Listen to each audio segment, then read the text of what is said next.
Good day, everyone. My name is Jade Claire J. Downing from BSHM 3A. So, in this topic, I will discuss about the special laws in Chapter 17 that governs the tourism industry in the Philippines. So, for the learning objectives, first is to discuss the various special laws affecting the tourism industry. Next is to identify situations and problems where these special laws may be applied as a solution. Then, identify some tourist establishments that implement as well as not implement these special laws.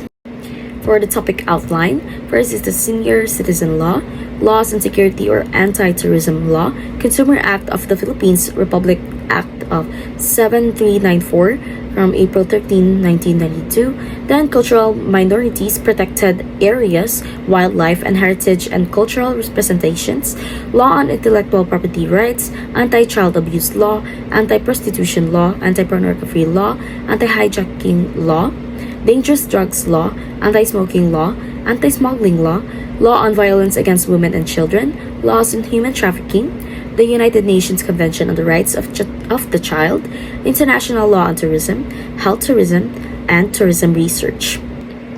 So, special laws are created specifically to address the unique needs and challenges of certain sectors, such as tourism. So, in this industry, these laws plays a crucial role in protecting tourist rights, ensuring fair business practices, and preserving cultural and natural heritage sites.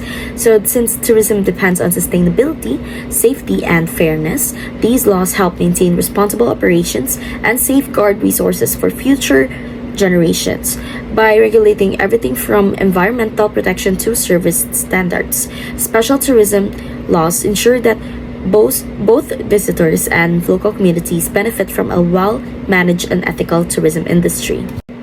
The Senior Citizen Law in the Philippines, Republic Act No. 9994, provides valuable support to elderly Filipinos, especially when it comes to participating in tourism activities.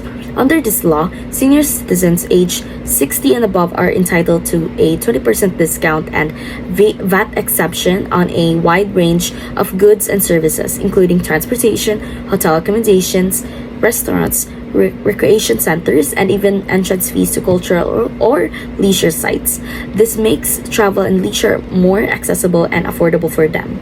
For example, in the case of Mr. and Mrs. Torres who vacationed at Pearl Farm Resort, they saved 6,500 pesos just by availing of their legally mandated discounts using their senior citizen IDs. Such benefits not only encourage seniors to remain active and engage in tourism, but also reflect the government's recognition of their contributions to society. More broadly, this law promotes inclusive tourism, where people of all ages, especially older adults, can experience and enjoy the country's natural and cultural treasures without financial strain. The Human Security Act of 2007 was a key of legislation aimed at protecting the Philippines from acts of terrorism which can seriously damage public safety and the tourism industry. This law allowed authorities to intercept and monitor communications of individuals suspected of terrorist activities as part of broader efforts to prevent attacks before they happen. This has a direct impact on tourism, as safety is a top priority for both local and foreign travelers. No one wants to visit a place perceived as dangerous. Looking back at incidents like the Rizal Day bombings in 2000, which killed and injured dozens in Metro Manila, we can see how such a law might have helped authorities detect threats earlier and respond more effectively, possibly saving lives and maintaining public confidence. By strengthening national security, laws like this help create a stable environment where tourism can grow and thrive without fear of violence or disruption. The Consumer Protection Act, Republic Act of 7394, also known as Consumer Act of the Philippines, plays a vital role in promoting fair trade, accountability, and transparency between businesses and consumers. It protects consumers from fraudulent, misleading, or deceptive practices such as false advertising, overpricing, or the sale of defective products and unsafe services. This law ensures that consumers are given accurate information about goods and services so that they can make informed decisions. For instance, when Mona Lisa Beauty Salon was held liable for negligence, it highlighted how businesses can be held accountable if they fail to provide safe and reliable services. Such cases reinforce the importance of businesses meeting their legal and ethical responsibilities, especially in service-oriented industries like tourism, hospitality, and personal care, where consumer trust is critical. Overall, the law strengthens consumers' confidence, encourages responsible business behavior, and creates a fair marketplace where customers feel protected. Laws like the Wildlife Conservation and Protection Act and the Indigenous People Rights Act are crucial for preserving the Philippines' biodiversity and cultural heritage. The protection of wildlife habitats and the recognition of indigenous cultures not only safeguard our natural resources but also ensure that these areas maintain viable tourist attractions for generations to come. Anti-Trafficking in Persons Act, Republic Act number 9208, as amended by Republic Act 10364, and the Anti-Hijacking Law, Presidential Decree number 532, and related laws, are crucial safeguards for protecting the lives and freedom of people involved in travel tourism.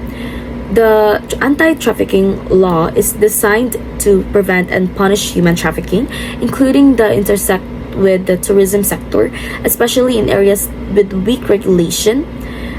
This law helps ensures that tourists, particularly those traveling with children or in unfamiliar areas, are not unknowingly exposed to or involved in illegal activities. Meanwhile, the anti-hijacking law secures the safety of air passengers by criminalizing acts like airplane hijacking, sabotage, or attacks on airports and aircraft. A notable example is the 1976 Philippine Airlines hijacking attempt, where quick action by authorities prevented a potential tragedy. Incidents like this underline how these laws are not just legal documents, they are active tools in protecting lives, preserving the integrity of the tourism industry, and building confidence among international and domestic travelers that the Philippines is a safe place to visit.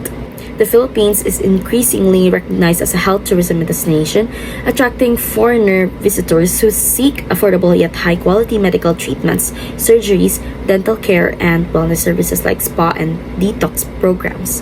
This growth is fueled by the country's skilled healthcare professionals, English-speaking workforce, and lower costs compared to Western countries.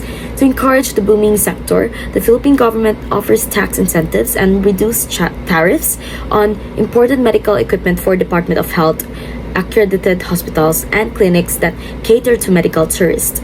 These benefits are aimed at helping facilities upgrade their technology and improve service standards to compete globally.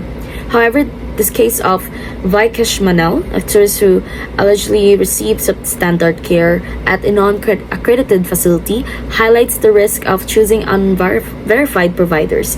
It underscores the importance of selecting accredited institutions which are held to strict safety, hygiene, and ethical standards, ensuring that medical tourists are treated in licensed and regulated environments not only protects their health and safety, but also enhances the Philippines' reputation as a trustworthy and professional health tourism.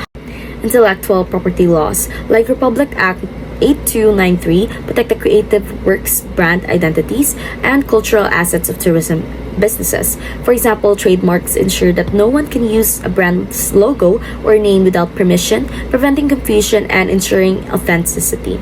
A case in point is a dispute over the use of the name Mandarin, where a restaurant was blocked from using it because it was already trademarked by a hotel chain. This highlights how essential IP laws are in protecting business identity. So to sum up everything that has been stated, special laws are integral to the sustainable growth of the tourism industry. So they protect consumers, safeguard the environment, and promote the preservation and cultural heritage. As the tourism industry evolves, we can expect even more emphasis on sustainability, digital transportation, and stricter law enforcement to ensure a vibrant and responsible tourism sector. So, to end this chapter with a quote, excellence is not a skill, it is an attitude by Ralph Marston. So, this quote means achieving excellence depends more on your mindset and commitment than on your natural talents or abilities. So, that's all, everyone, for my report. Once again, I'm Jade Claire G. Downing from BSHM 3A, and thank you for watching.